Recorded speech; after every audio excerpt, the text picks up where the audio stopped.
Magandang araw mga tol, may kauna-una ang silver medal na tayo sa Asian Games na ginaganap ngayon sa China.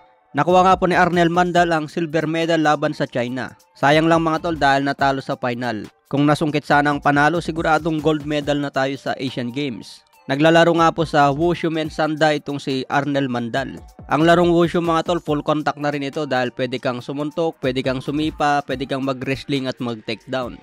Ang kaiba lang niya sa MMA mga tol, kapag naka-takedown na yung kalaban dito sa Wushu, inaawat na kaagad ng referee. Hindi katulad sa MMA na pag bumagsak ka na siguradong bubugbugin ka pa rin habang nakadapa. Kaya congratulations po kay Arnel Mandal, siya ang kauna-unang silver medal sa Asian Games. Sa boxing mga tol, abangan natin kung magkakaroon din tayo ng silver medal o bronze medal. Sa ibang banda naman, balitang Manny Pacquiao versus Floyd Mayweather daw ngayong December. So ito nga po ang kumakalat na rumors ngayon online.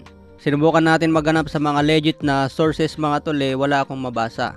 Alam naman po natin na matagal ng rumors yung Pacman versus Floyd Mayweather.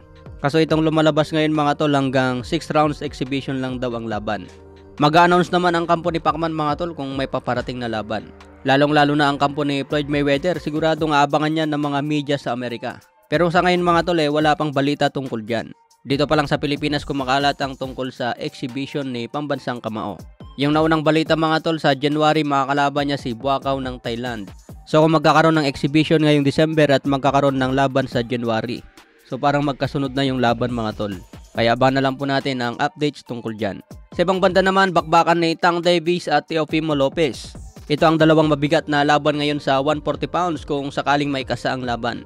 Pero alam nyo ba mga tol na nag-sparring na itong dalawa noong teenager pa lang. 15 years old pa lang dyan si Teofimo Lopez. 18 years old naman si Tank Davis. Kaya mapapansin po natin maliit pa ang katawan ni Teofimo Lopez kumpara sa katawan niya ngayon na bato-bato na at talagang kayang magpatulog ng kalabaw. So panoorin natin mga tol ang kanilang bakbakan noong teenager pa lang ang edad. Makita po natin ang galawan dyan ni Teofimo Lopez, masipag talaga bumato ng suntok. Siya yung nagiging agresibo at siya rin yung madalas nakakatama kay Davis. Ang galawan naman ni Tank Davis dyan mga tol, timing. Tinatimingan lang niya si Teofimo Lopez para mabigyan ng solid. Kung maglaban ngayon si Tank Davis at Teofimo Lopez mga tol, sino sa tingin nyo ang mas llamado?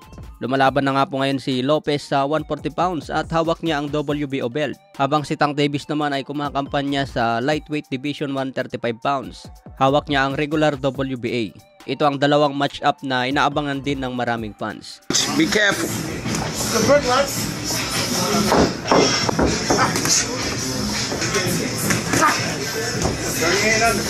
Vamos, que tú le haces a los zurdos, que tú le haces a los zurdos. Give me that right hand, baby. Watch that left. Let's box, let's box. Watch that